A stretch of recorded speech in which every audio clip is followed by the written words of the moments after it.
अब इन सबके बीच बिहार बीजेपी के एक बड़े नेता का बयान सामने आया है। उन्होंने कहा है कि आंकड़े बता रहे हैं कि बीजेपी का ही मुख्यमंत्री हो।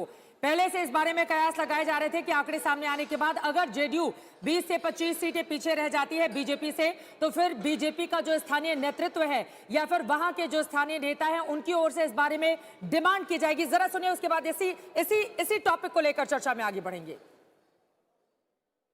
के आंकड़ा ऐसा दिख रहा है और कार्यकर्ताओं पे भाजपा को मैंडेट दिख रहा है, भाजपा का आंकड़ा जाता है ज़्यादा है और भाजपा के कार्यकर्ता को लगता है कि अब बिहार में भाजपा का चेहरा होना चाहिए। और बिहार के लोग भी मैं कह रहा हूं कि कहीं ना कहीं एक देखिए एक नेचुरल सी प्रक्रिया होती है कि एक लंबे समय तक कोई सीएम होते हैं तो एक उनकी एंटी इनकम्बेंसी होती है, जिसमें कि चिराग पासवान हमारे साथ थे और जो आंकड़ा है उसमें भी दिख रहा है।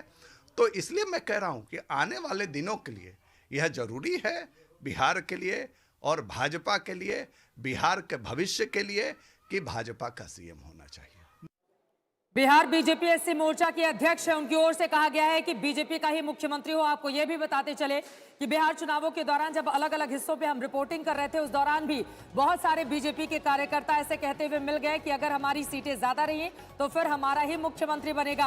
अब बताइए मिश्रा साहब। नहीं चित्रा, लेकिन हम सिर्फ कार्यकर्ताओं की क्यों बात करें? ऐसे कई बागी थे जिन्होंने बीजेपी इस ग्राउंड पर छोड़ी कि वो इस बात से नाराज थे कि आप जेडीयू के साथ क्यों चुनाव लड़ रहे हैं। चिराग पासवान की नाराजगी इसी बात को लेकर थी कि आप फुल फ्लेज इलेक्शन क्यों नहीं लड़ रहे हैं। और खुद चिराग पासवान की पार्टी से ये तक कहा गया कि हम जमीनी हकीकत को भांप रहे थे कि बीजेपी अगर सिंगल हैंडेडली लड़ती है तो उसके लिए संभावनाएं यहां पर ज्यादा है। संबित पात्रा जी, जवाब दीजिए इस बात पर।